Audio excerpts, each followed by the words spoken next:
In today's video, we are going to look at 5 obscure games on the Nintendo Wii that are also hidden gems. Let's go!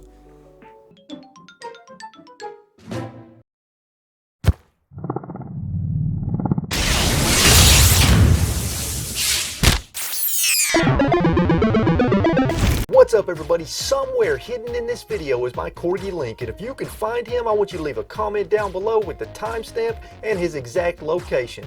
Good luck. On to the video. Real fast folks, before we get into today's video, I want to share with you a quick promo for another fellow YouTuber's channel, and that channel is Do You Nerd. So I'm going to go ahead and turn it over to them and let them tell you all about their channel. Link to Do You Nerd's YouTube channel will be in the description down below. Here we go. Do you nerd for video games and gaming related material? Do you nerd for toys, comics, and plushies? Do you nerd for Ren fairs, conventions, and pop culture events? Then join us, Tom and Lacey of Do You Nerd. And become a nerdling today. We're ready to nerd out with you.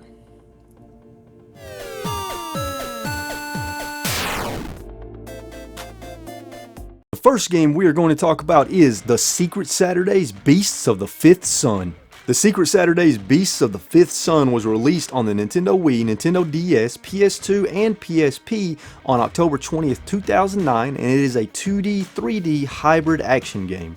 It is based on the Cartoon Network series The Secret Saturdays, which ran for 2 seasons from 2008 to 2010. The game follows a family of 7 cryptozoologists as they set out to prevent some kind of apocalypse. The Secret Saturdays takes place over the course of 10 long levels, and throughout the game you will play as all 7 members of the Saturday family, each with their own moves and abilities. Levels will constantly switch from 2D to 3D as you play through them, and you will be solving puzzles, finding secrets, and of course fighting enemies and bosses. You can jump, double jump, and use a grappling hook to navigate the levels. The controls are honestly pretty basic, and that's okay because the game is still fun. The primary gameplay mechanic and gimmick, however, is your ability to control cryptids by pointing your Wiimote at the screen at a cryptid while holding the C button. This will either cause a cryptid in the background to act a certain way which affects the level, or allow you to take control of the cryptid and use them for puzzle solving, navigation, or even combat. There are a certain number of cryptids to scan in each level, which get added to your Cryptopedia. The combat is very basic with only a melee attack and a special attack and no lock-on, so it's not particularly fun, but at the same time it isn't terrible.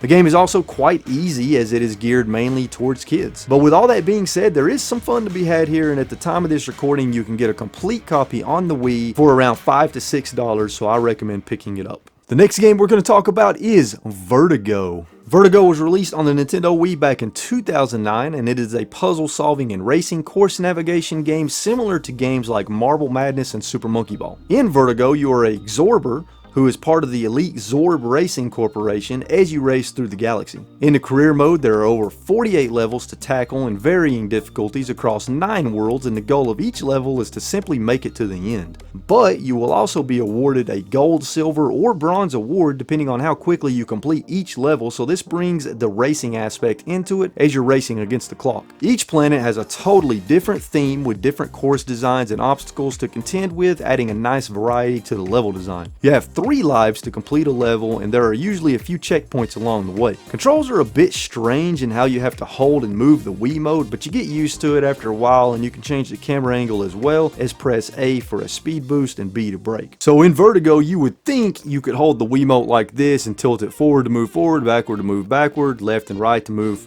left and right, right? That would make sense. But no, in Vertigo, you have to hold the Wiimote like this, and you twist it this way to move left, twist it this way to move right, you tilt it down to move forward, and you tilt it backward to slow down and move backward, and it's a little bit awkward. Now, I found it a little bit easier to hold the Wiimote with both hands, like something like this, and do it like that. You know, I found it a little easier to do that, but the controls are a little awkward, but once you get used to it, it's not too bad. Oh, and I forgot to mention, you can also play the game with a Wii Fit balance board, which I've not tried, but the option is there. Depending on the award, you will receive a number of upgrade points you can use to boost the stats of your ball, such as acceleration, traction, and braking. There's also a practice mode where you can practice each unlocked course with no time limit, and there's an arcade mode where you play through a certain number of courses in a row and have to beat them in the time limit. And of course, there is a time trial trial mode to play through as well, leading to a pretty good bit of content for single player. There are also some multiplayer modes to play through with friends, such as Zorb Bowling, Zorb Ball, and Zorb Fight. Besides being a difficult and enjoyable game, a few other things that stood out to me with Vertigo were the game's really good graphics and the amazing soundtrack. Once you adjust to the controls, Vertigo is a very fun and very challenging game that will at times frustrate you, but it's ultimately a great experience, and you can pick it up at the time of this recording complete at around $6,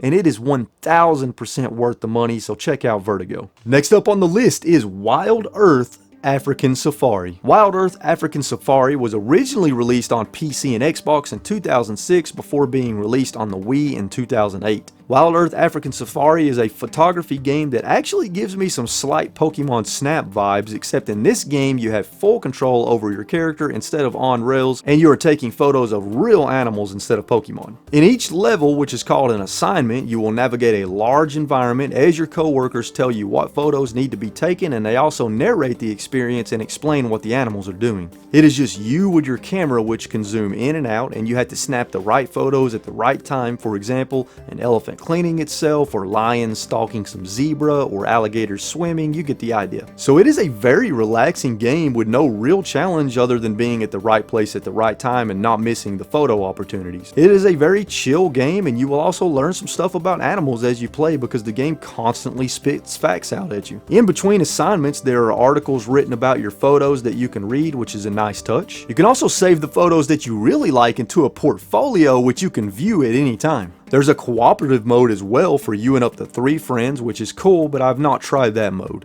As you play through the game, you also unlock a wide variety of mini games in arcade mode, and there are 11 of them total. For example, in one mini game, you have control of an elephant, and you have to shoot water out of your trunk at animals that are going by in an effort to clean them up, and if you run out of water, you have to tip the Wiimote downward to refill your trunk, and you point the Wiimote at the screen to shoot the animals. These mini games can be pretty fun at times, and are score-based, so you can challenge your friends to see who can get the high score. At the time of this recording, Wild Earth African Safari is only around $5 complete, so it is a bargain. If you're looking for a very relaxing, chill, and easy game to play that is also still fun and might give you some Pokemon Snap vibes, then check out Wild Earth African Safari. Next game in today's list is Mercury Meltdown Revolution. Mercury Meltdown was originally released on the PSP in 2006, then it was ported to the PS2 a month later as Mercury Meltdown Remix, later releasing on the Wii as Mercury Meltdown Revolution on October 17th, 2007. Just like Vertigo, Mercury Meltdown Revolution is also a course navigation game similar to games like Marble Madness and Super Monkey Ball, except it adds puzzle elements, and instead of controlling a hard ball, you control a fluid blob of mercury. The goal of each stage is to make it to the goal as you navigate obstacles, solve puzzles, and test your dexterity. You hold the Wiimote sideways and tilt it around to control the stage and move your mercury, and you can actually lose some of your blob as it falls off the stage. If you lose too much mercury, you fail the stage as a certain percentage is required